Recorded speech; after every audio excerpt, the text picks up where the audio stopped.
की तुम्ही लाईक करा, कमेंट्स करा. का करायचं? तुम्ही म्हणणार त्याचा चॅनलचे व्ह्यूज वाढतील, माझा काय फायदा? बरोबर आहे.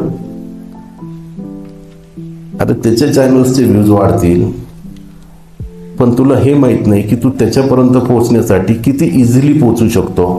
असं तुम्ही त्याच्याकडे गेले तर तो तुमचा लवकर फोन नाही रिसीव्ह करणार, लवकर अटेंड नाही करणार. ज्यावेळेस तुम्ही एखाद्या लोकांसोबत अटॅच होता ना, आणि चांगल्या प्रकारे जर अटॅच होता ना, तर तो व्यक्ती तुमच्या बाबतीत विचार करायला लागतो. आणि बिझनेस हा जो आहे हा प्रत्येक व्यक्तीवरती डिपेंड झालेला आहे. कारण की हल्ली असं आहे की सोशल मीडिया, इंटरनेट यामुळे असं झालं आहे की असं प्रत्येकाला वाटतं की मला कोणाची आवश्यकताच नाही. मी प्रत्येक वेळेस सांगतो, टेक्नॉलॉजी किती येऊ द्या, पण तुम्ही जोपर्यंत माणसांसोबत कनेक्ट होत नाही तोपर्यंत तुमचा बिझनेस वाढवू शकत नाही.